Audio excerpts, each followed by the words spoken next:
Dear student, a very good morning to all of you. As you know very well that we are discussing about the businesses. In this series, today we will discuss section 2 under the definition clause. As far as old CRPC is concerned, it was the 25 definitions which were enumerated under the same sections. But under the BNSS, now the one more section has been added. Now the under the definition clause there are the 26 chapter 26 definition. दोस्तों एक चीज हमेशा ध्यान रखिएगा कि जो CrPC में जो सेक्शन 2 डिफिनेशन क्लॉज वहां भी था, वहां पर 25 डिफिनेशन बताए गए थे। हालांकि 25 डिफिनेशन में से 4 डिफिनेशन जो है उसे न्यू बीएनएसएस में डिलीट कर दिया गया है। कौन कौन से डिलीट किया गया है? सेक्शन 2F इंडिया शब्द को हटा दिया गया है।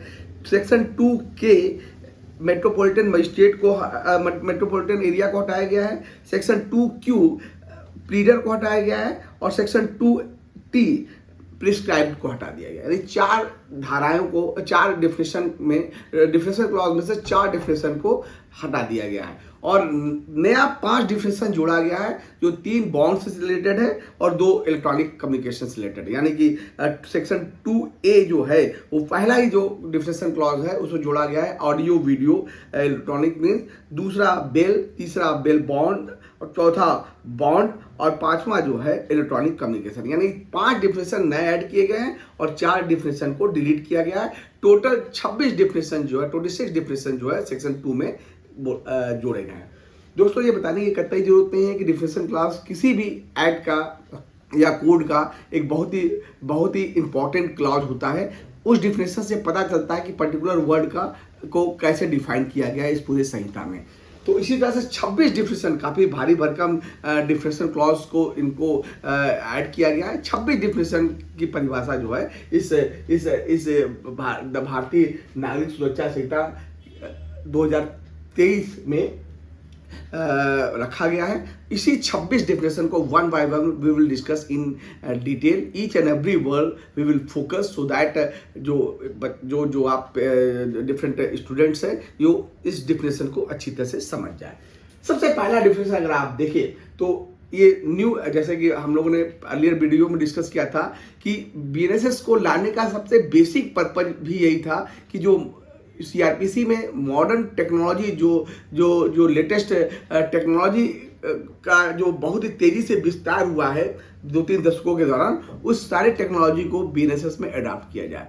इसी के तहत पहला जो डिफिनेशन क्लॉज में पहला एडिशन किया गया है वो है audio video electronic means. Name itself indicate that बात हो रही है audio video electronics means, electronic gadget, electronics सारे कम्युनिकेशन के जितने भी मीन्स होते हैं हम उसकी बात कर रहे हैं। अगर आप इसको डिफिनेशन को देखें तो electronics audio video electronic means का मतलब होता है shall includes use of any communication device for the purposes of video conferencing. जो ऐसे इलेक्ट्रॉनिक डिवाइसेस जिसका उद्देश्य होता है video conferencing, recording of processes of identification, search and seizure और evidence, transmission of electronic communication and for such other purpose and for such other means as the state government में by rule provide. दोस्तों ये class देखिए जरा, other means as the state government में by rule provide. बहुत ही बड़ा दायरा यहाँ पर इलेक्ट्रॉनिक्स मीन्स का रखा गया है। और एक बात और बहुत इंपॉर्टेंट है, यूं तो ये लेजिस्लेशन सेंट्रल गवर्नमेंट के द्वारा पारित किया गया है, जैसे मैंने बताया था अर्लियर वीडियो में कि ये कंकरेंट लिस्ट का सब्जेक्ट है। यानी कि अगर आप देखें तो इस लाइन ने स्टेट गवर्नमेंट को ये पावर दे रखी है कि रूल बनाकर इसके इतर जो जितने इलेक्ट्रॉनिक्स मीन्स इस section 2A sub clause A में डिफाइन किए गए हैं, उसकी इतर भी अगर कोई स्टेट गवर्नमेंट को लगता है कि कुछ और इलेक्ट्रॉनिक्स मीन्स को इसमें इनकॉर्पोरेट किया जाना चाहिए तो यहाँ पर स्टेट गवर्नमेंट बाय रूल जो है वो उसे इनकॉर्पोरेट कर सकती है। यानी कि सेंट्रल गवर्नमेंट ने स्टेट गवर्नमेंट को भी वास्ट पावर दे रखा है कि जो भी इलेक्ट्रॉनिक्स मीन्स में वो जैसा चाहे अब जो है वो एडिशन कर सकते हैं अपार्ट फ्रॉम दिस जो सेंट्रल गवर्नमेंट ने ऑडियो वीडियो इलेक्ट्रॉनिक मीन्स को डिस्क्राइब किया है। तो यानी कि फ्यूचर में अगर इलेक्ट्रॉनिक कम्युनिकेशन के कोई और मीन्स डेवलप होते हैं तो स्टेट गवर्नमेंट बाय रूल जो है उसे इनकॉर्पोरेट कर सकती है। अब आइए देखिए जो एग्जिस्टिंग जो ऑडियो वीडियो इलेक्ट्रॉनिक मीन्स की बात की गई है, तो इसमें देखिए जो दोस्तों इसमें जो है ये जो बात की गई, use of any communication devices for the purpose, कोई भी कम्युनिकेशन डिवाइस होगा, मतलब कि संचार का कोई भी यंत्र जो जिससे कि ऑडियो वीडियो कॉन्फ्रेंसिंग हो सकती है, जिससे कि recording for the purpose of identification हो सकता है, जिससे कि सर्च एंड सीजर और एविडेंस को कलेक्शन करने में सहायता मिल सकती है, जो कि ट्रांसमिशन ऑफ इलेक्ट्रॉनिक कम्युनिकेशन की श्रेणी में आता है, या फिर स्टेट गवर्नमेंट जो है वो चाहे तो अदर चीज को भी कम्युनिकेट इस पर ऐड कर सकती है। तो यानी कि इसमें अगर आप देखें तो काफी बड़ा दायरा इलेक्ट्रॉनिक मीन्स का है, क्योंकि बदलते हुए टेक्नोलॉजी के युग में कब कौन सी लेटेस्ट टेक्नोलॉजी इलेक्ट्रॉनिक्स मीन्स के रूप में आ जाए कहा नहीं जा सकता है। तो जितने भी अगर फ्यूचर में भी आ रहा है तो स्टेट गवर्नमेंट को पावर है कि वो अपने स्टेट में जो है वो बाय रूल उस इलेक्ट्रॉनिक गजेट को जो है इनकॉर्पोरेट कर सकती है। तो अच्छा जो भी सुटेबल चेंजेस हो गए, यानी कि इसे प्रोग्रेसिव इस सेक्शन को बनाया गया है कि समय के अनुसार जो है वो ऑडियो वीडियो इलेक्ट्रॉनिक मीन्स का जो है पर्याप्त दायरा अगर स्टेट गवर्नमेंट चाहेगी तो बढ़ा देगी, अदरवाइज जो आज के डेट में जो दायरा है वो है ऑडियो वीडियो का, जितने भी ऑडियो मीन्स है, जितने भी वीडियो मीन्स है, जितने भी कम्युनिकेशन के जो मैसेज है, व्हाट्सएप है, चैट जीपीटी है, जो भी चीज़ें आपको जिससे कि एक डाटा से दूसरे डाटा में ट्रांसमिशन हो सकता है, वो सारी चीज़ें जो है इसके अंतर्गत आ जाएगी। तो इसका कुल मिला के आप देखिए कि जो भी इलेक्ट्रॉनिक मीन्स के माध्यम से कोई भी चीज़ इधर से उधर हुई है वो सारे जो है ऑडियो वीडियो इलेक्ट्रॉनिक मीन्स में समाहित हो सकता है। अब आइए सेक्शन 2 का सब क्लॉज बी, जो कि बेल शब्द को परिभाषित किया गया। अर्लियर जो है सीआरपीसी में ज्यादातर क्रिटिसिज्म इसी बात का होता था दोस्तों कि बेल को परिभाषित, बेल होता क्या है इस परिभाषित नहीं किया गया।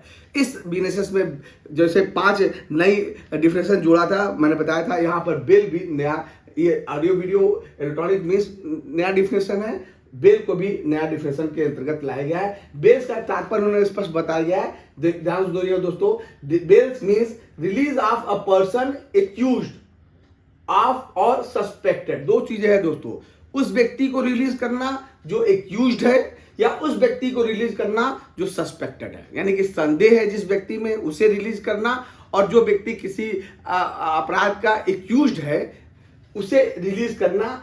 ऑफ कमीशन ऑफ ऑफेंस, जिसने भी कोई ऐसा ऑफेंस किया है यानी कमीशन हो चुका है उसे रिलीज करना। कहां से? From the custody of a law upon certain condition. Law की कस्टडी में है, अगर वो लॉ की लॉफुल कस्टडी में है, या जेल में है या पुलिस स्टेशन में है, ये दोनों ही लॉफुल कस्टडी के अंतर्गत आता है। तो अगर लॉफुल कस्टडी में है तो उस व्यक्ति को कुछ शर्तों के साथ upon certain condition imposed by an officer or court on execution by such person of a bond or a bail bond। एक व्यक्ति को जो एक्यूज्ड है, दोस्तों ध्यान से यहाँ बात की गई है, एक ऐसा व्यक्ति जो एक्यूज्ड है या फिर सस्पेक्टेड है, उस व्यक्ति को लॉफुल कस्टडी से रिलीज करना कुछ शर्तों के साथ, जो बेल के रूप में हो सकता है या बेल बॉन्ड के रूप में हो सकता है। रिलीज करना जो है वो जो है वो बेल शब्द के अंतर्गत आता है। तो दोस्तों यहाँ पर स्पष्ट तौर पर कहा गया है, इसी में अगर आप देखें तो 3 वर्ड बोला गया है। बेल की बात की गई है, बेल बॉन्ड की बात की गई है सेक्शन 2D में, और एक 2E में जो है वो बॉन्ड की बात की गई है। दोस्तों एक साथ ही हम इसको कवर करेंगे। बेल का तात्पर्य होता है किसी व्यक्ति को रिलीज करना कुछ कंडीशन के साथ, और ये कंडीशन या तो बेल में बताई गई है या फिर बेल बॉन्ड में बताई गई है। अब दोस्तों एक बात आवश्यक होती है कि बेल बॉन्ड जो है, बेल और बेल बॉन्ड में क्या अंतर है। सबसे पहले बेल अगर आप देखें, bail means a personal bond और undertaking for release without surety. दोनों में अंतर सिर्फ एक का है दोस्तों, बेल बॉन्ड में है means and undertaking for release with COT. Bail bond में सीओटी होगी, और ये सीओटी पैसे के रूप में हो सकती है, ये सीओटी किसी वैल्यूबल थिंग की कागज के जब्त करने के संबंध में हो सकती है, या ये किसी व्यक्ति के सिक्योरिटी हो सकती है कि आप दो व्यक्ति को ले आइए, वो सिक्योरिटी देंगे कि हाँ जब भी कोर्ट इसको बुलाएगी हम इसके बिहाफ पर जो है आश्वासन देते हैं कि ये व्यक्ति उपस्थित होगा। यानी कि व्यक्तियों की सिक्योरिटी ले सकते हैं, कोई वैल्यूबल प्रॉपर्टी के कागजात की सिक्योरिटी ली जा सकती है, या कोई और रूप में जैसे पुलिस ऑफिसर या कोर्ट चाहेगी उस रूप में सिक्योरिटी दिया जाए। पर्पस ये है कि उस व्यक्ति को जब भी कोर्ट में बुलाया जाएगा, जब भी पुलिस ऑफिसर के सामने इंक्वायरी, ड्यूरिंग द इंक्वायरी और जांच इन्वेस्टिगेशन इंक्वायरी और ट्रायल के दौरान जब भी कभी उस व्यक्ति को बुलाया जाएगा वो कोर्ट में समय समय पर उपस्थित होगा जब भी इसको रिक्वायर्ड होगी। इसी बात को जुडिशियल ऑफिसर या पुलिस ऑफिसर इंश्योर करता है कि कोई व्यक्ति इसके बिहाफ पर आश्वासन दे कि उसके कहने पर अगर वो नहीं आएगा तो वो व्यक्ति जो है वो रिस्पांसिबल होगा, जो सीओटी है वो रिस्पांसिबल होगा। यानी सीओटी की जिम्मेदारी होगी कि पर्टिकुलर डेट पर अगर उसे कोर्ट में जाना होगा तो उसको उपस्थित कराए। तो या तो सीओटी के साथ हो सकती है, अगर सीओटी के साथ होती है तो उसे हम बेल बॉन्ड कहेंगे, और अगर सिर्फ पर्सनल अंडरटेकिंग देता है कि साहब आप जब बुलाओगे मैं आ जाऊंगा, मैं लिख के देता हूं, ये होता है बॉन्ड। यानी कि पर्सनल अंडरटेकिंग को बॉन्ड करते हैं और बॉन्ड विथ सीओटी को जो है वो बेल बॉन्ड कहा जाता है। तो दोनों ही चीजें जो है, दोनों ही आधार पर पुलिस अफसर और कोर्ट के ऊपर डिपेंड करता है कि वो बेल बॉन्ड भरवाए या बॉन्ड भरवाए। बॉन्ड पर्सनल सिक्योरिटी होती है व्यक्ति की, बेल बॉन्ड किसी और के थ्रू जो है वो सिक्योरिटी दी जाती है। तो ऐसी स्थिति में यानी बेलेबल ऑफेंस हम लोग समझ गए, बेल बॉन्ड समझ गए और बॉन्ड समझ गए। अब दोस्तों जो अगला डिफिनेशन है वो है बेलेबल ऑफेंस। ये सीआरपीसी में परिभाषित की गई थी। बेलेबल ऑफेंस का मतलब होता है means an offence which is shown as valuable in the first schedule। यानी साफ साफ कहा गया है कि इस कोर्ट में जो फर्स्ट शेड्यूल है उसमें जितने भी अपराध अवेलेबल दर्शाए गए हैं, इरेस्पेक्टिव ऑफ द इम्प्रिजनमेंट, 2 साल की सजा, 5 साल की सजा, 10 साल की सजा, डजंट मैटर, उसे अगर अवेलेबल कहा गया है तो वो अवेलेबल होगा, और उसे अगर नॉन अवेलेबल कहा गया, यानी फर्स्ट शेड्यूल ये डिसाइड करता है कि कौन सा अपराध जो है वो अवेलेबल है, कौन सा अपराध नॉन अवेलेबल है। इसका कोई कैटेगरी नहीं बताया गया है, अगर उस फर्स्ट शेड्यूल में वो अवेलेबल दर्शाया गया है, respective of as I told you that कि कितनी फाइन है, कितनी इम्प्रिजनमेंट है, ये कोई मतलब नहीं रखता है। अगर फर्स्ट शेड्यूल में अवेलेबल है तो अवेलेबल होगा, फर्स्ट शेड्यूल में अगर नॉन अवेलेबल है तो वो नॉन अवेलेबल होगा, चाहे उसकी सजा कुछ भी हो। और which is made valuable by any other law, या तो इस कोड में उसे वैल्यूबल बनाया गया है या फिर किसी अन्य लॉ में जहां पर वो अपराध प्रिस्क्राइब किया गया है वहां पर उसे वैल्यूबल बनाया गया है for the time in force. And non valuable offence means any other offence, और ऐसा ऑफेंस जो नॉन वैल्यूबल है यानी वैल्यूबल नहीं है वो नॉन वैल्यूबल की परिभाषा में आएगी। दोस्तों यहाँ पर साफ साफ स्पष्ट as I told you that कि वैल्यूबल का मतलब होता है ऐसे ऑफेंस जो कि फर्स्ट शेड्यूल में जो है वैल्यूबल के रूप में प्रदर्शित किए गए। जैसे फॉर एग्जांपल दोस्तों section 67 of the BNS, section 67 BNS में बात करती है कि sexual intercourse bye husband upon his wife during separation. एक हस्बैंड अगर सेपरेशन में रह रहा है, जुडिशियल सेपरेशन में रह रहा है तो उसके सारे संबंध समाप्त हो जाते हैं, लेकिन अगर उसने उस हस्बैंड ने जबरदस्ती अपनी पत्नी के साथ कोई इंटरकोर्स किया है तो ऐसी स्थिति में ऐसे सेक्शन 67 का वायलेशन होता है तो 2 साल से लेकर 7 साल की सजा है, लेकिन ये अपराध जो है वो वैल्यूबल ऑफेंस है, यानी बेल पर उसे छोड़ा जाता है। उसी तरह से सेक्शन 106 है 106 of the BNS causing death by negligence. अगर कोई उपेक्षा से किसी की डेथ होती है तो उसके सजा तो ज्यादा है लेकिन उसे वैल्यूबल बनाया गया। तो यानी कि वैल्यूबल है कि नॉन वैल्यूबल है इसे फर्स्ट शेड्यूल में देखने से पता चल जाएगा।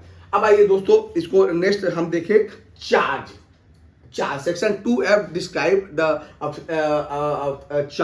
Charge means include any head of the charge when the charge contain more head than one। दोस्तों ये थोड़ा सा यहाँ पर कंफ्यूजिंग वर्ड है।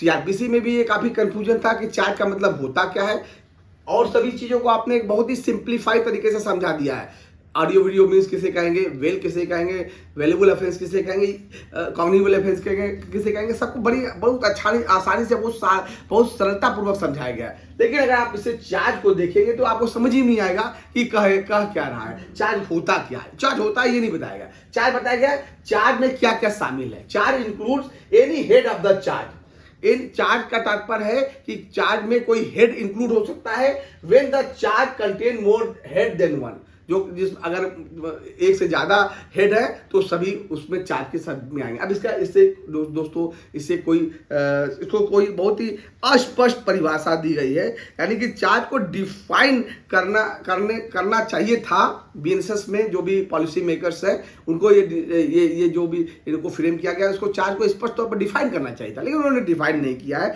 जैसे कि पुरानी सेक्शन में कहा गया था वही उठा के यहाँ पर पेस्ट कर दिया गया।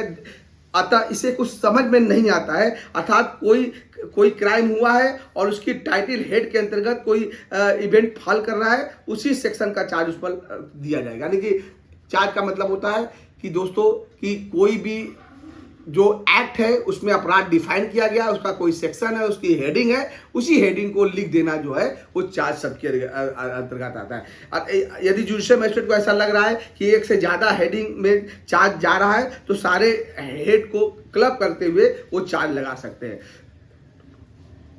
तो इसीलिए कहा गया है sir what to do means by the charge. इस चीज को डिस्क्राइब, चार्ज का एग्जैक्ट डिफिनेशन क्या होता है इसे डिफाइन नहीं किया। सिर्फ ये कहा गया है कि अगर क्राइम है उसका कोई सेक्शन है, उसका कोई हेडिंग है, उस हेडिंग को लिख देना है, वो चार्ज सब करके आता है। और एक से ज्यादा अगर हेडिंग लिखा है सबको क्लब करके आप लिख दीजिए, ये चार्ज सब के अंतर्गत। हालांकि इसे बहुत ही जैसा आई टोल्ड यू दैट ये बहुत ही अस्पष्ट परिभाषा यहाँ पर बीएनएसएस में है।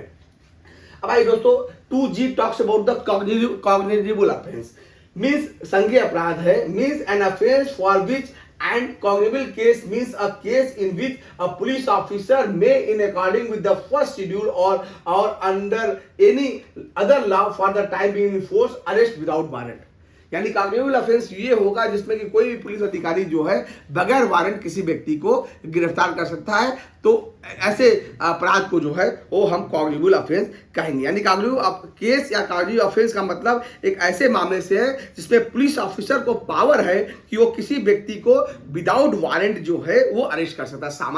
सामान्य केसेस में अगर पुलिस को किसी व्यक्ति को गिरफ्तार करना है तो कोर्ट से वारंट लाना होगा, लेकिन अगर कोई अपराध ऐसा है जो गंभीर प्रकृति का है और शेड्यूल फर्स्ट में उसे संज्ञेय अपराध के रूप में डिस्क्राइब है, तो ऐसे स्थिति में ऐसे अपराध के लिए अगर ऐसा अपराध कमिट होता है तो एक police officer has a power to arrest a person without warrant. तो ऐसे स्थिति में जो है वो और या फिर कोई अदर लॉ में उसे संज्ञेय बनाया गया है जिसमें कि पुलिस अधिकारी जो है उसे बगैर वारंट के गिरफ्तार कर सकता है, तो वो कॉग्निजिबल ऑफेंस की श्रेणी में आता है। दोस्तों ध्यान से सुनिएगा, कॉग्निजिबल ऑफेंस ज्यादातर ऐसे ऑफेंस होते हैं जिसमें कि पनिशमेंट जो है वो लाइफ इम्प्रिजनमेंट, डेथ पेनल्टी, 10 साल से ज़्यादा की सजा, 7 साल से ज़्यादा की सजा, यानी कि ग्रीवियस जो ऑफेंसेस होते हैं उसमें वो संज्ञेय अपराध की श्रेणी में आता है, जिसमें पुलिस अधिकारी के पास पावर है कि बगैर वारंट जो है वो अरेस्ट कर सकता है। कंप्लेंट मीन्स, अब section 2H talks about the complaint means any allegation made orally or in writing to a magistrate with a view to his taking action under this Sanhita that some person who then known or unknown has committed an offense but does not include a police report। Complaint को देखिएगा दोस्तों, अगर हम लोगों ने BNSS में बात की गई थी जब सीआरपीसी की धारा 190 कह रहे थे कि कोई भी व्यक्ति या तो सीधे थाने जाके क्राइम को मोशन में ला सकता है, यानी कोई भी अपराध दर्ज करा सकता है, या फिर अगर थाने में अपराध दर्ज नहीं हो रहा तो सीधे मजिस्ट्रेट के पास आ सकता है वो कंप्लेंट लेकर। शिकायत यानी कंप्लेंट का मतलब होता है एक ऐसा शिकायत पत्र जो व्यक्ति खुद लिखे और वो मजिस्ट्रेट के पास लेके जाए। ये ओरल हो सकता है, रिटन हो सकता है, ये किसी भी माध्यम से हो सकता है। यानी कंप्लेंट का मतलब होता है कोई भी ऐसा एलिगेशन, कोई भी ऐसा आरोप या तो मौखिक रूप से या रिटन में मजिस्ट्रेट को दिया गया है उस व्यक्ति के खिलाफ जिसने कोई ऑफेंस किया है। यानी कि ए ने बी के अगेंस्ट कोई ऑफेंस किया है तो बी जो है वो ओरली या रिटर्न जो है वो मजिस्ट्रेट के पास ले जाएगा और ये कहेगा कि ए ने जो है मेरे खिलाफ ऑफेंस किया, मैं चाहता हूं कि इसके खिलाफ जो है इस संहिता के अंतर्गत कार्रवाई हो। तो ऐसी स्थिति में इसे जो है वो कंप्लेंट कहा जाएगा। साथ ही ऑफेंस करने वाला व्यक्ति, जिसने ऑफेंस किया है वो व्यक्ति चाहे तो नोन है चाहे तो अननोन है, फिर जुडिशियल मजिस्ट्रेट ऐसे कंप्लेंट पर यदि उस पर उचित लगता है तो कॉग्निजेंस ले सकते हैं। यानी कि सीधे मजिस्ट्रेट के पास जाकर आप ये प्रार्थना पत्र दे सकते हैं कि साहब एक ए ने मेरे खिलाफ अपराध किया है, मैं चाहता हूं कि उसके खिलाफ कार्रवाई हो। ये नोन है चाहे अननोन है, डजेंट मैटर। तो ये कंप्लेंट होता है। यानी कंप्लेंट हमेशा जो है दोस्तों याद रखिएगा, फर्स्ट इन्फॉर्मेशन रिपोर्ट जो है वो पुलिस को दी जाती है, लेकिन जब शिकायती करता सीधे मजिस्ट्रेट के पास जाता है अपनी कंप्लेंट लेकर तो वो उसे कंप्लेंट कहा जाता है और वो सिर्फ मजिस्ट्रेट के पास ही ये सुनी जा सकती है। यहाँ पर कंप्लेंट में एक्सप्लेनेशन कार्ड में कहा गया, a report made by a police officer in case which discretion after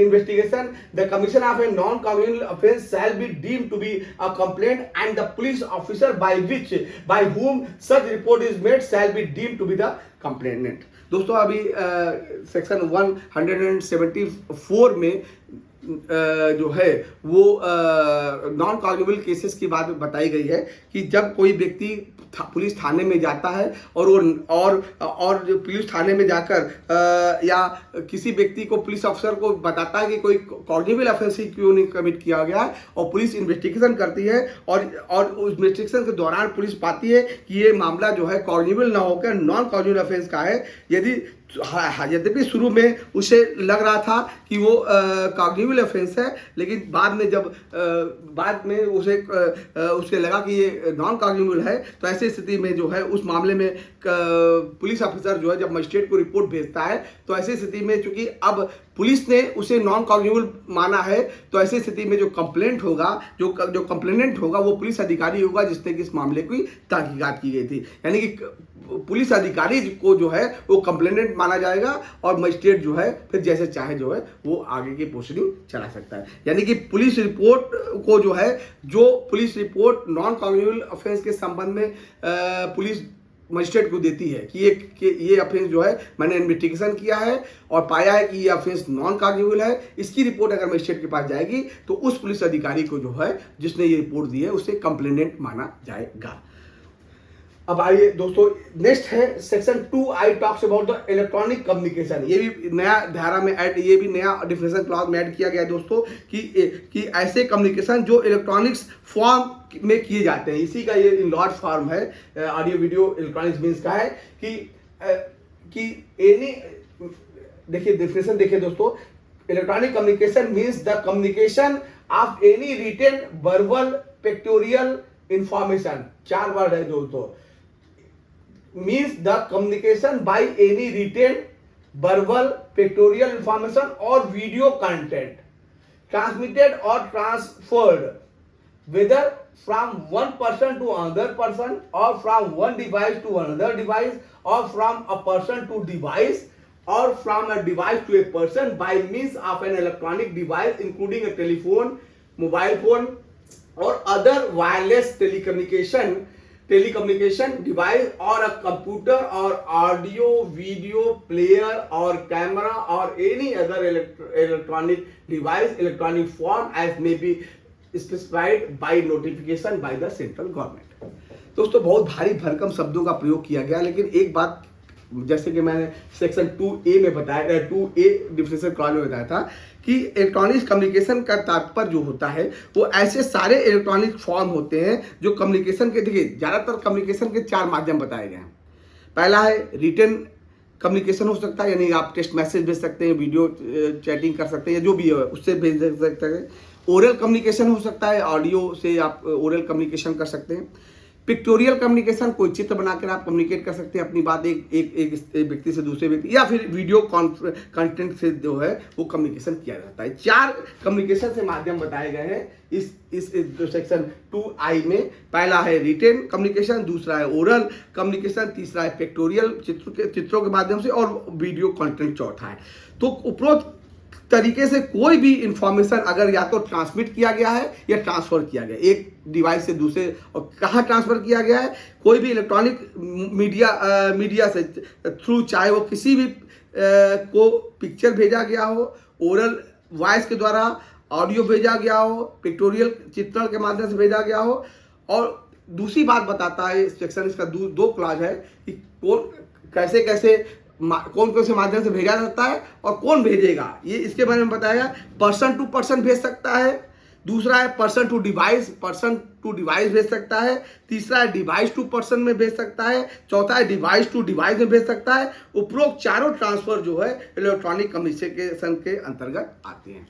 यानी कि हम अपने आप अपनी चीज़ों को रिकॉर्ड कर दें, यानी कि व्यक्ति डिवाइस से जा रहा है या डिवाइस के माध्यम से मेरे को पास आया है या डिवाइस से डिवाइस में गया है, ये सारे चीज़ें जो है इलेक्ट्रॉनिक कम्युनिकेशन में के मीन्स में आएंगे। और एक लास्ट में कही गई है दोस्तों, इलेक्ट्रॉनिक डिवाइसेस कौन कौन सी चीज़ें इलेक्ट्रॉनिक डिवाइसेस में आएंगी, वो है टेलीफोन। ये अब यहाँ पर बात की गई है, या तो टेलीफोन होगा, इलेक्ट्रॉनिक डिवाइसेस में टेलीफोन, अब तो खैर टेलीफोन की जगह मोबाइल ने ले लिया है, या मोबाइल या फिर कंप्यूटर या फिर कैमरा या फिर वायरलेस कम्युनिकेशन जो कि वायरलेस होता है, ऑडियो वीडियो प्लेयर और एनी अदर डिवाइस। दोस्तों एनी अदर डिवाइस का तात्पर्य होता है कि ये जहाँ पर ये सारे जो है अगर telephone, mobile, wireless telecommunication device, computer, audio video player, camera, इसके इतर भी अगर कोई डिवाइसेस है जो कि जिसमें कि स्टोरेज या ऑडियो वीडियो ट्रांसमिशन किया जा सकता है, वो सारे डिवाइसेस जो है एनी अदर का तात्पर्य होता है, या फिर जैसा भी सेंट्रल गवर्नमेंट नोटिफाई करे समय समय पर, वैसे उस सारे डिवाइसेस को जो है वो यहाँ पर इलेक्ट्रॉनिक कम्युनिकेशन का मीन्स बनाया सकता है। दोस्तों ये प्रोग्रेसिव सारे डिफिनेशन है कि ये इस बात को ध्यान रखा गया है, इसकी स्कोप इतना बड़ा है कि सेंट्रल गवर्नमेंट, स्टेट गवर्नमेंट चाहे तो कुछ और डिवाइसेस को भी जो है इसमें इलेक्ट्रॉनिक कम्युनिकेशन के रूप में जोड़ सकती है, क्योंकि इलेक्ट्रॉनिक कम्युनिकेशन का दायरा समय समय पर इतना बढ़ते जा रहा है कि आने वाले समय में हो सकता है कुछ नई टेक्नोलॉजी आ जाए, वो सारी चीज़ों को भी सेंट्रल गवर्नमेंट, स्टेट गवर्नमेंट चाहे तो उसको अडॉप्ट कर सकती है। नेक्स्ट जो है दोस्तों 2J talks about the high courts means high court किससे कहेंगे, यहाँ पर साफ साफ कहा गया है in relation to any state the high court for that state. High court जो है हाई कोर्ट कहा जाएगा का तात्पर्य है किसी राज्य के संबंध में उस राज्य की उच्च न्यायालय। दूसरा है in relation to a union territory to which the jurisdiction of the high court for a state has been extended by law that high court, यानी कि किसी यूनियन टेरिटरी के मामले में जिस पर किसी राज्य के हाई कोर्ट की अधिकारिता का विस्तार विधि द्वारा किया गया है वो हाई कोर्ट। जैसे अगर आप देखें दोस्तों, चंडीगढ़ को जो है वो चंडीगढ़ को पंजाब और हरियाणा हाई कोर्ट का जुडिक्शन दिया गया है, लक्षद्वीप को केरला हाई कोर्ट के अंतर्गत लाया गया है, या दमन एंड दीव को मुंबई हाई कोर्ट के तहत लाया, यानी कुछ यूनियन टेरिटरी जो है जिससे कि पर्टिकुलर हाई कोर्ट से अटैच किया गया तो उसके संबंध में वो हाई कोर्ट। और तीसरा है in relation to any other union territory the highest court of the criminal appeal for the territory other than the supreme court of India, यानी कि तीसरे बार, पहला तो हर एक स्टेट में उस स्टेट की हाई कोर्ट, यूनियन टेरिटरी के मामले में जिस हाई कोर्ट का उसको इनकॉर्पोरेट किया गया उस हाई कोर्ट को, और तीसरा in relation to any other union territory जो है हाईएस्ट कोर्ट भारत के अंदर ऐसा क्षेत्र एरिया जिसका कोई भी हाई कोर्ट नहीं है, उस एरिया के लिए जो उस एरिया की हाईएस्ट कोर्ट होगी, जिस स्टेट गवर्नमेंट या सेंट्रल गवर्नमेंट डिसाइड कर देगी कि उस पर्टिकुलर एरिया की जो हाईएस्ट कोर्ट होगी उसे हाई, यानी सेशन कोर्ट भी हो सकता है या हाई कोर्ट हो सकता है, लेकिन सुप्रीम कोर्ट नहीं हो। यहाँ बात साफ कर दिया गया other than the supreme court of India, यानी कोई ऐसा पर्टिकुलर एरिया है जहां पर कोई हाई कोर्ट डिफाइन नहीं है, तो ऐसी स्थिति में स्टेट गवर्नमेंट जो है उस पर्टिकुलर एरिया की जो हाईएस्ट कोर्ट होगी उसे जो है हाई कोर्ट का जुडिक्शन दिया जाता है। तो इन तीनों जो है इस कोर्ट की परिभाषा में आता है। दोस्तों now come to the section 2K which talks about the inquiry means every inquiry other than a trial conducted under this Samhita by a magistrate or the court, यानी कि इंक्वायरी का तात्पर्य होता है कि ऐसी इंक्वायरी जो ट्रायल के अतिरिक्त है, यानी ट्रायल के अलग है, और जो conducted under this Samhita by the magistrate और कोर्ट, दो चीजें हैं दोस्तों। ऐसी इंक्वायरी होती है जो ट्रायल नहीं है प्लस वो कंडक्टेड होता है बाय द मजिस्ट्रेट या तो कोर्ट। अगर आप दोस्तों इंक्वायरी का बेसिक पर्पस देखें तो इंक्वायरी का जो बेसिक पर्पस है वो है किसी भी मामले में जो क्राइम हुआ है, जो एविडेंसेस आई है, जो पुलिस रिपोर्ट आई है, उसमें उसके आधार पर मजिस्ट्रेट अपना माइंड अप्लाई करके ये जानने का प्रयास करता है कि मामले में कोई क्या मामले की सत्यता क्या है, यानी कि अ प्रोसीडिंग, इंक्वायरी का तात्पर्य होता है a proceeding in which the authenticity of the case has to be recognise, यानी कि मजिस्ट्रेट जो है वो केस ऑथेंटिक है कि नहीं है, कि यानी कि ऐसी कार्रवाई जिसमें मामले की सत्यता का पता लगाया जाता है कि मामला सही है या गलत है, और ये जो है ये सत्यता का पता जो है वो या मजिस्ट्रेट या कोर्ट करती है। तो एक बात तय है कि मामले की सत्यता का पता लगाना जो है ये इंक्वायरी के अंतर्गत आती है, जो कि ट्रायल नहीं है। अल्टीमेटली ट्रायल करके ही तो अल्टीमेटली डिसाइड होता है कि केस जो है वो मेरिट पर डिसाइड होता है, लेकिन ये ट्रायल के इतर होता है इंक्वायरी कि मामले की अगर सत्यता इंक्वायरी के दौरान अगर पता चलता है कि केस में कुछ कंक्रीट एविडेंसेस है जिसमें कि ट्रायल चल सके, तब तो वो केस आगे दिया जाता है। अदरवाइज इंक्वायरी स्तर पर ही उस केस को खारिज कर दिया जाता है अगर मामले में पर्याप्त एविडेंसेस नहीं है तो। नेक्स्ट है 2L talks about the investigation include all the proceeding under this Sanhita for the collection of evidence conducted by a police officer or by any person other than a magistrate who is authorized by a magistrate in this behalf। दोस्तों, inquiry कौन करता है? Inquiry करती है court या फिर magistrate. जबकि investigation की बात करें तो इन्वेस्टिगेशन जो है वो हमेशा पुलिस ऑफिसर के द्वारा किया जाता है या अदर देन द मजिस्ट्रेट, जो मजिस्ट्रेट उसको अथराइज करे वो व्यक्ति करता है। यानी पुलिस ऑफिसर के द्वारा किया जाएगा या उस व्यक्ति के द्वारा किया जाएगा जिसको कि कोर्ट या मजिस्ट्रेट जो है अथराइज करे। तो इसका बेसिक पर्पज अगर आप इन्वेस्टिगेशन का देखें तो बेसिक पर्पज होता है collection of evidences by a police officer और any other person other than the magistrate, जिसका जो कि केस को आगे बढ़ाने में जो है वो मदद करता है। यानी कि इन्वेस्टिगेशन का तात्पर्य होता है कि कलेक्शन ऑफ एविडेंसेस, जितने भी एविडेंसेस उस क्राइम से संबंधित है उस सभी साक्ष्यों का संकलन करना ही इन्वेस्टिगेशन कहलाता है। तो ये पुलिस ऑफिसर करता है या वो व्यक्ति करता है जिससे कि कोर्ट या मजिस्ट्रेट जो है वो अथराइज करेगी। ये याद रखिएगा, एनी अदर पर्सन कोई भी नहीं हो सकता है, वही व्यक्ति हो सकता है जिसे मजिस्ट्रेट जो है वो अथराइज करे। एक्सप्लेनेशन का मतलब होता है, एक्सप्लेनेशन क्लॉज में कहा गया है where any of the provision of the special act are inconsistent with the provision of this संहिता, the provision of the special act shall prevail.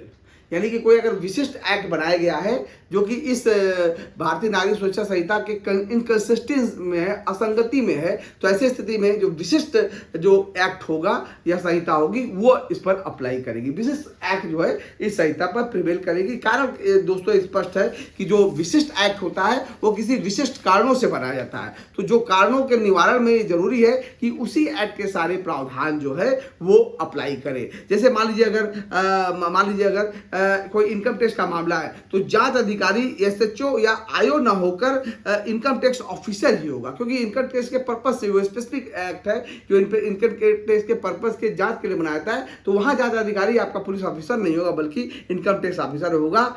यहाँ पर वर्ड शैल लगा हुआ है, अतः स्पेशल एक्ट के ही प्रावधान अप्लाई करेंगे। किसी भी कीमत पर कोर्ट चाहेगी भी तो इस संहिता के प्रावधान अप्लाई नहीं करेंगे। 2M talks about the judicial proceeding, means includes any proceeding in the course of which evidence or may be legally taken on oath। Judicial proceeding का तात्पर्य होता है न्यायिक प्रक्रिया का तात्पर्य होता है कि कोई भी जुडिशियल प्रोसीडिंग या तो जुडिशियल मजिस्ट्रेट के द्वारा या एग्जीक्यूटिव मजिस्ट्रेट के द्वारा किया है। यानी एग्जीक्यूटिव मजिस्ट्रेट अगर कोई अपने कर्तव्यों का निर्वहन में कोई कार्य कर रहा है तो वो जुडिशियल प्रोसीडिंग के तहत आता है। तो जुडिशियल प्रोसीडिंग सदैव जो है वो में जब जुडिशियल प्रोसीडिंग होती है तो जो एविडेंस लिए जाते हैं वो हमेशा ओथ पर लिए जाते हैं। ये एविडेंस या तो जुडिशियल मजिस्ट्रेट या एग्जीक्यूटिव मजिस्ट्रेट लेगा, और वो या तो इंक्वायरी के समय ले सकता है या ट्रायल के समय ले सकता है और या किसी भी समय ले सकता है केस के दौरान। जब जुडिशियल मजिस्ट्रेट व्यक्ति को एग्जामिन कर रहा है तो वो हमेशा एग्जामिन ओथ पर ही करेगा। अर्थात जुडिशियल प्रोसीडिंग में पुलिस में का कोई भी रोल जो है या इन्वॉल्वमेंट नहीं होता है। जो भी जुडिशियल प्रोसीडिंग होगी वो जजेस के द्वारा की जाएगी, मजिस्ट्रेट के द्वारा की जाएगी और जो भी एविडेंस लिया जाएगा वो ओथ पर लिया जाएगा। नेक्स्ट है 2N talks about the local jurisdiction in relation to the court or magistrate, means the local area within which the court or magistrate may exercise all or any of its or his power under this Sanhita, and such local area may comprises the whole of the state or any part of the state or as the state government may by notification specify। दोस्तों, as far as the local judicial is concerned, supreme court की local जुडिक्शन जो है पूरे भारत में है। High court की local जुडिक्शन जो है वो उस टेरिटरी, उस राज्य के टेरिटरी में जितने भी कोर्ट्स होंगे वो वहाँ पर उसकी लोकल जुडिक्शन होगी।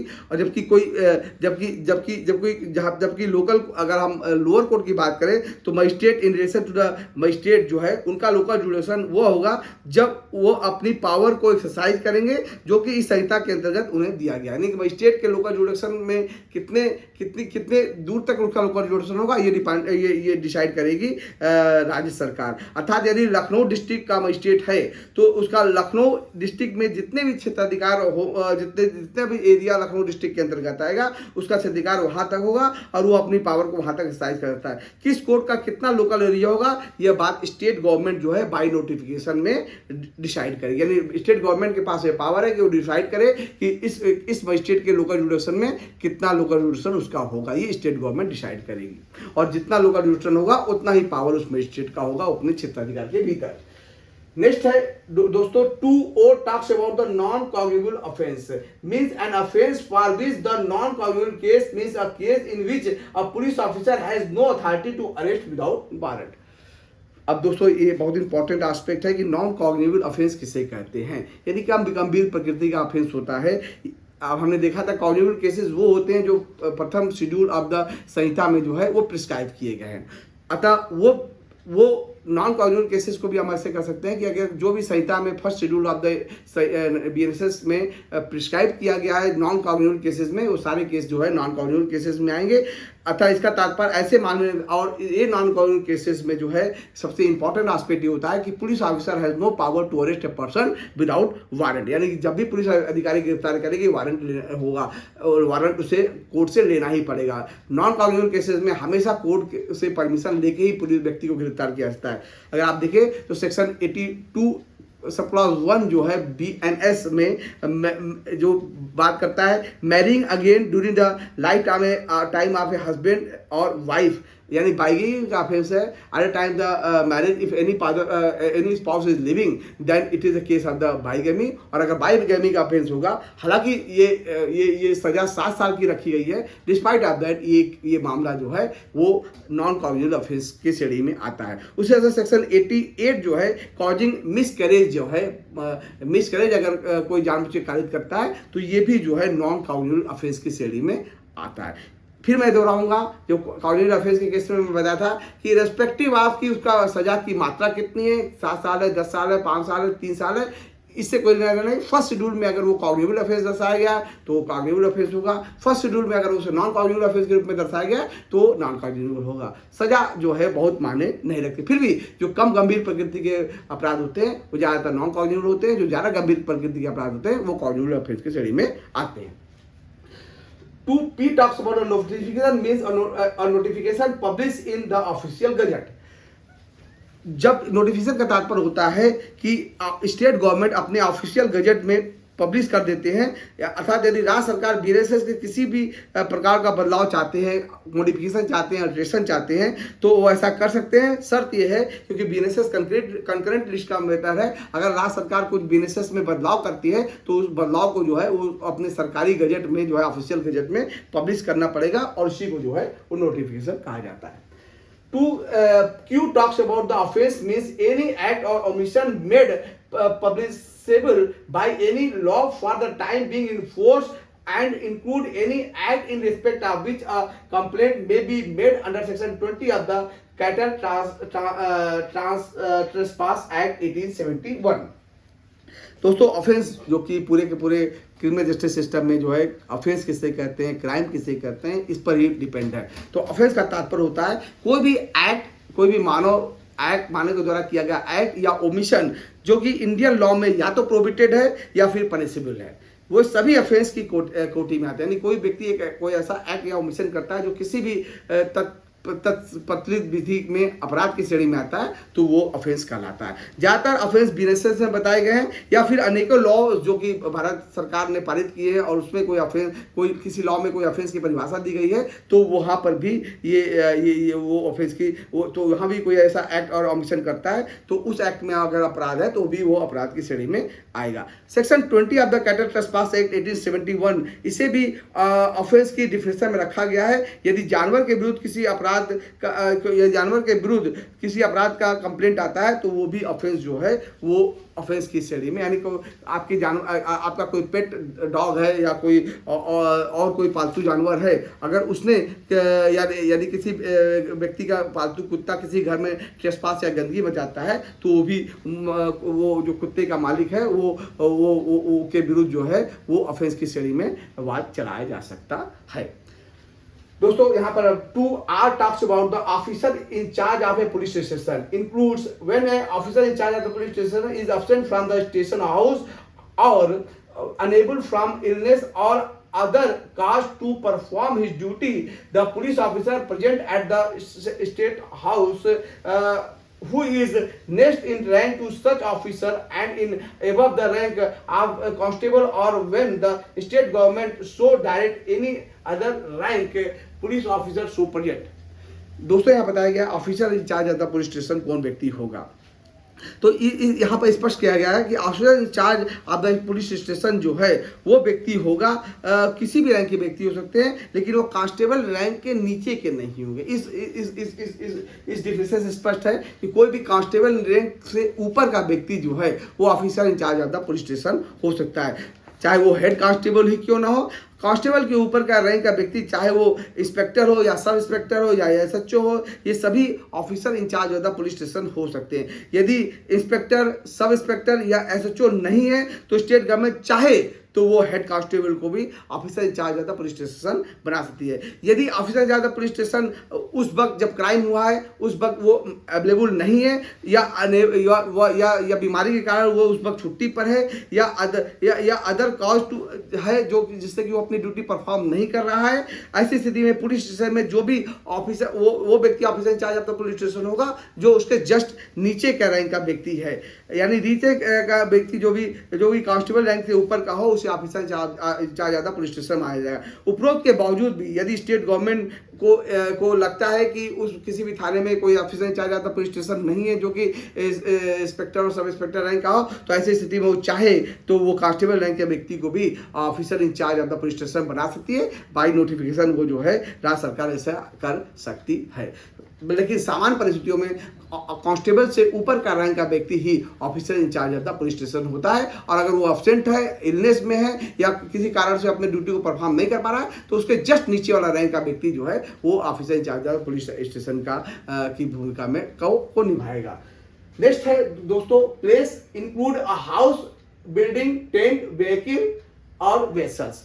जो प्लेस का तात्पर्य होता है ऐसा घर, ऐसी बिल्डिंग, ऐसा टेंट, ऐसा व्हीकल, ऐसा वेसल। पुलिस को पावर है कि इन्वेस्टिगेशन के या इंक्वायरी के दौरान किसी भी प्लेस पर सर्च और सीजर कर सकते हैं और बीएनएसएस के सारे प्रावधान जो है उस प्लेस पर जो है वो एप्लीकेबल होते हैं। दोस्तों अब तक हम लोगों ने सेक्शन 2 सब क्लॉज ए से लेकर अब तक हम लोगों ने यस तक के सारे डिफिनेशन को जो है बहुत ही बारीकी से अध्ययन किया है। अब हम आगे बढ़ते हैं सेक्शन 2T जो कि police report, that is one of the very important definition which has been inscribed under this BNSS, that is means police report means a report forwarded by a police officer to a magistrate under subsection 3 of section 193। दोस्तों एक line का ये word है और definition है, इसे बहुत अच्छी तरह से तो इसको डिफाइन नहीं किया गया है BNSS में जैसे कि और डिफिनेशन को डिफाइन किया गया है। यहाँ पे ये कहा गया है कि पुलिस रिपोर्ट का तात्पर्य ये होता है कि पुलिस ऑफिसर मजिस्ट्रेट को जो अंडर सेक्शन 3 ऑफ द 193 में जो रिपोर्ट फॉरवर्ड करता है उसी को हम लोग पुलिस रिपोर्ट करते हैं।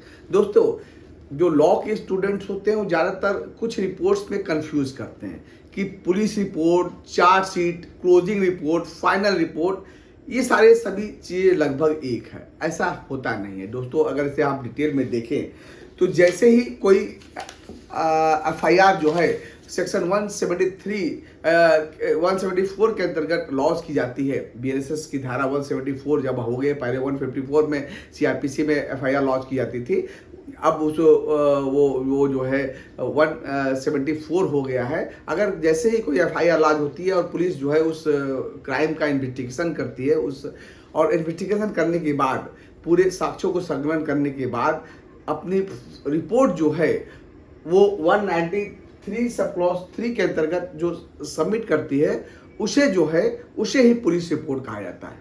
अब इस पुलिस रिपोर्ट का जो अगर आप प्रभाव देखें तो पुलिस रिपोर्ट का दो प्रभाव, इसका इफेक्ट जो है दो होता है।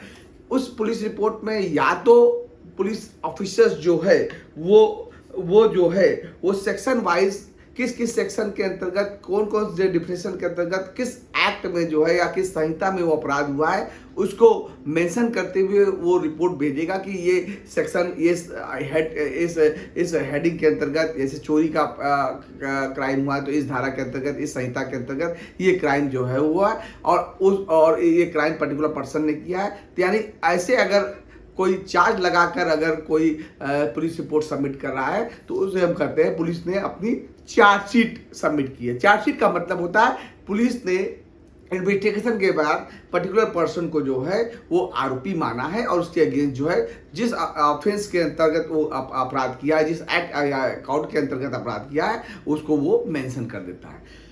एक दूसरा प्रभाव ये पड़ता है कि पुलिस इन्वेस्टिगेशन के बाद जो है वो कोई ऐसा साक्ष्य नहीं पाती है जिससे कि ये साबित हो सके कि पर्टिकुलर क्राइम जो है हुआ है। ऐसे स्थिति में पुलिस जो है वो क्लोजर रिपोर्ट सबमिट करती है।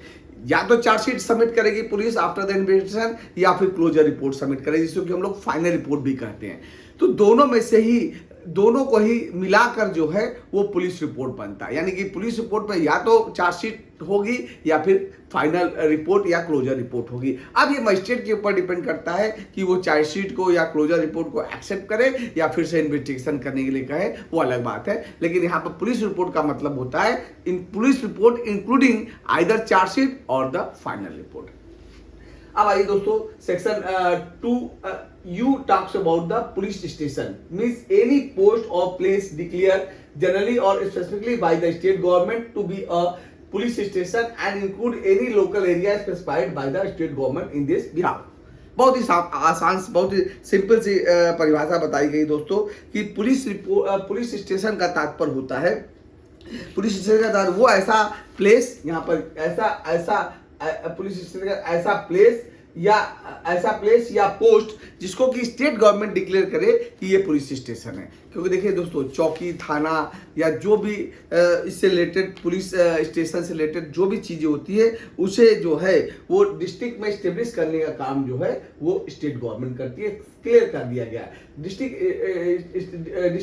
गवर्नमेंट के पास ये पावर है कि किसी भी लोकल एरिया में स्पेसिफाइड करके वो जो है वो पोस्ट या चौकी या थाना जैसा भी चाहे वो जो है वो इसका नॉमिनेचर वो कर सकती है।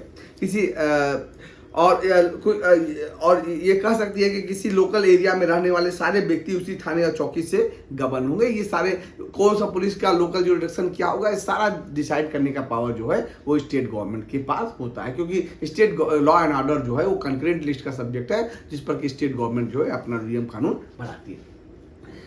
नेक्स्ट जो है वो पब्लिक प्रोसिक्यूशन का तात्पर्य होता है, means any person appointed under section 18 and includes any person acting under the direction of the public prosecutor।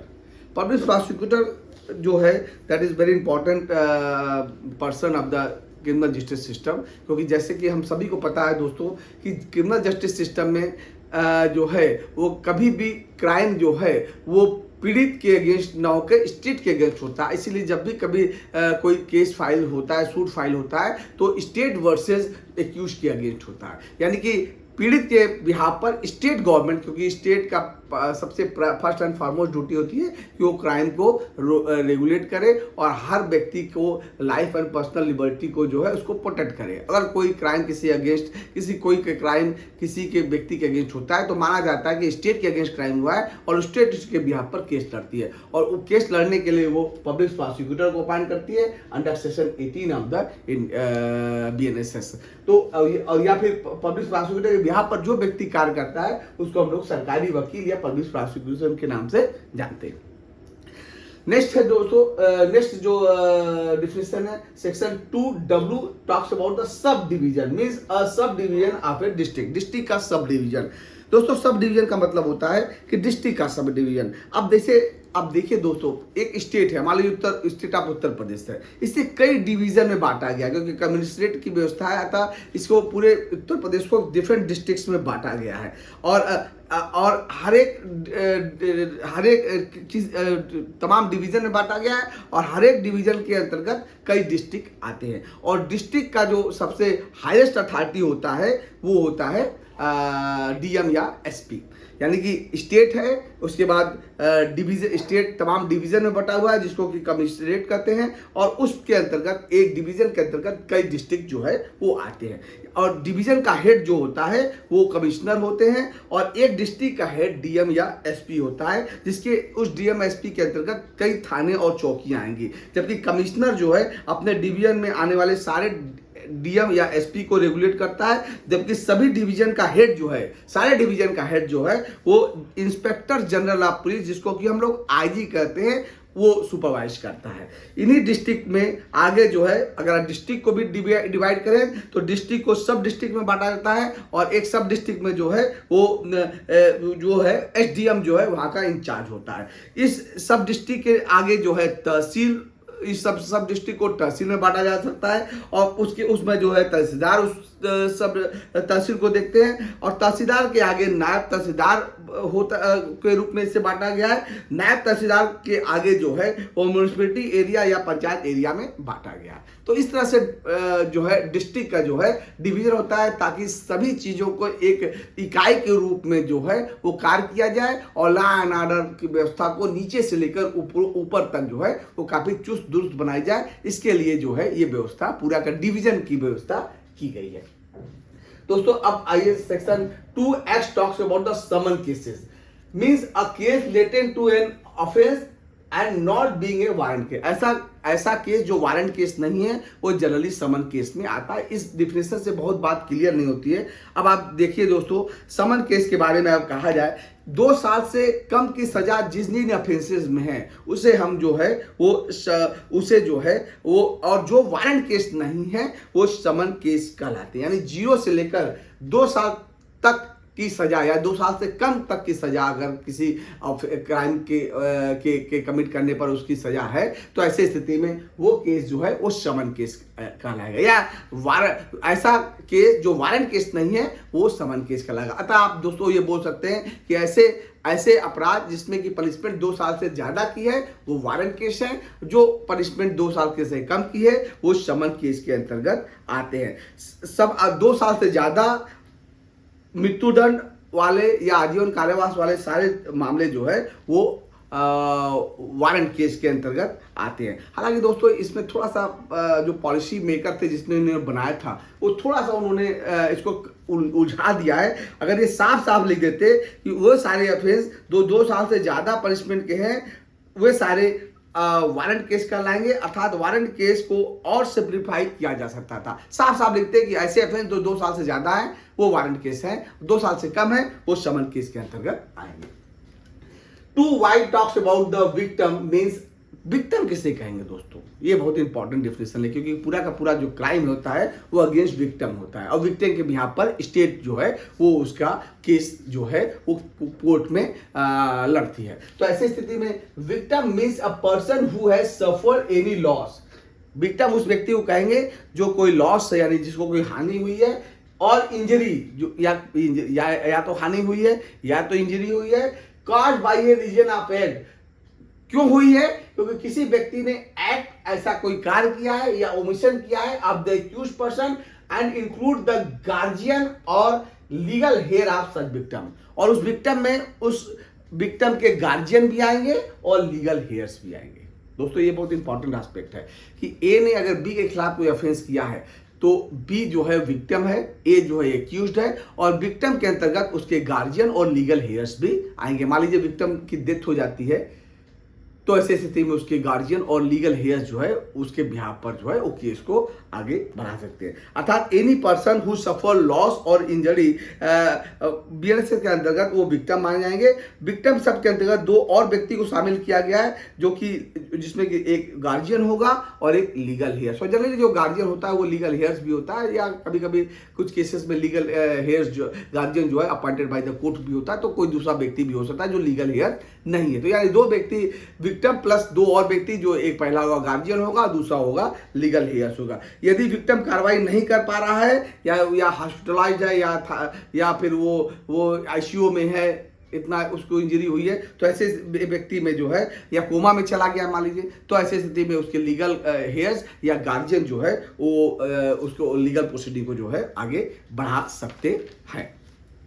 तो दोस्तों अब आए वारंट केस, जो हम लोग ऑलरेडी समझ चुके थे। ऐसे सारे ऑफेंस जो 2 साल से ज्यादा के हैं या means a case related to an offence punishable with death, imprisonment for life और imprisonment for a term exceeding 2 year. सीधे अगर इतना न लिख के भी सीधे सीधे लिख देते कि ऐसे ऑफेंस 2 साल से ज्यादा के अपराध के 2 साल से ज्यादा के इम्प्रिजनमेंट से ज्यादा 2 साल से ज्यादा इम्प्रिजनमेंट की सजा है, वो सारे ऑफेंस जो है वारंट केस में आएंगे। तो एकदम सिंपल इसका डिफिनेशन हो जाता है। लेकिन यहाँ पर लिखा गया है कि ऐसे सारे केस जो death penalty, imprisonment for life और 2 साल से ज्यादा के हैं, वो वारंट केस के अंतर्गत आते हैं। तो दोस्तों यहाँ पर पूरा का पूरा ए से लेकर जेड तक की डिफिनेशन जो है हम लोगों ने बहुत ही बारीकी से इस सब का अध्ययन किया है। आई होप कि सबको अच्छी तरह से समझ में आ गया होगा। अब सेक्शन 2 का जो है सब क्लॉज 1 के तहत सारे डिफिनेशन बताए गए। सब क्लॉज 2 अगर हम देख लें, words and expression use herein are not defined but defined in the Information Technology Act 2000 and the Bharatiya Nyaya Sanhita 2023 shall have the meaning respectively assigned to them in that act and Samhita.